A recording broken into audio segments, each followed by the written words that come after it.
कृष्णाय वासुदेवाय हरे परमात्मने प्रणतक्लेशनाशाय गोविंदाय नमो नमः। प्यारे मित्रों, जय श्री राम, जय माता दी। मित्रों, आज हम आपसे चर्चा करें कि महाभारत का युद्ध हुआ तो भगवान श्याम सुंदर ने कुरुक्षेत्र का ही स्थान क्यों निर्धारित किया, क्या है इसकी कहानी, क्या कहता है शास्त्र हमारा।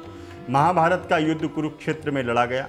कुरुक्षेत्र में युद्ध लड़े जाने का फैसला भगवान श्री कृष्ण का था, लेकिन उन्होंने कुरुक्षेत्र को ही महाभारत युद्ध के लिए क्यों चुना, इसकी क्या चर्चा है। जब महाभारत का युद्ध होने का निश्चय हो गया तो उनके लिए जमीन तलाश करनी लगी। श्री कृष्ण जी बड़ी हुई आतुरता से ग्रसित व्यक्तियों को युद्ध के द्वारा नष्ट कराना चाहते थे, और जब भय था कि भाई और भाइयों में, गुरु और शिष्य का संबंधी कुटुंबियों का युद्ध एक दूसरे को मारते देख करके कहीं संधि न कर बैठे, इसीलिए ऐसी भूमिका युद्ध का निर्णय किया गया जहां क्रोध और द्वेष के संस्कार पर्याप्त मात्रा में हो। उन्होंने अनेकों दूत और अनेकों दिशाओं में भेजे, जहां पर कई घटनाओं का वर्णन आकर के उन्हें सुनाया गया कि यह स्थान ऐसा है।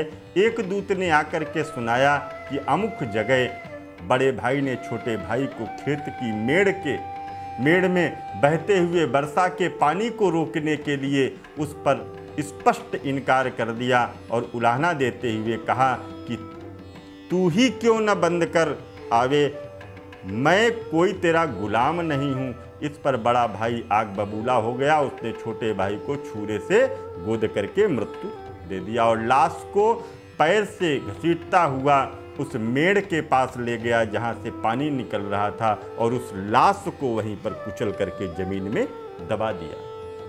इस बात को सुन करके श्री कृष्ण ने निश्चय किया कि यह भूमि भाई भाई के युद्ध के लिए उपयुक्त है, जहाँ पहुँचने पर उनके मस्तिष्क पर जो प्रभाव पड़ेगा उनसे परस्पर प्रेम उत्पन्न होने या संधि की चर्चा चलने की भी संभावना नहीं रहेगी।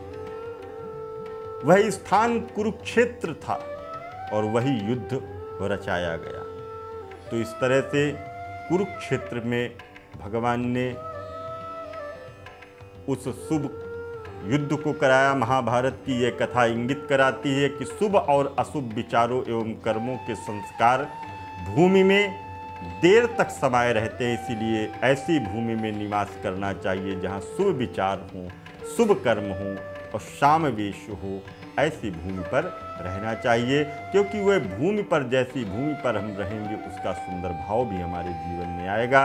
हम आपको ऐसी ही एक कहानी सुनाई है और आगे भी ऐसी ही कहानियों को सुनाते रहेंगे। तब तक के लिए दीजिए इजाज़त। जय माता दी, जय माता।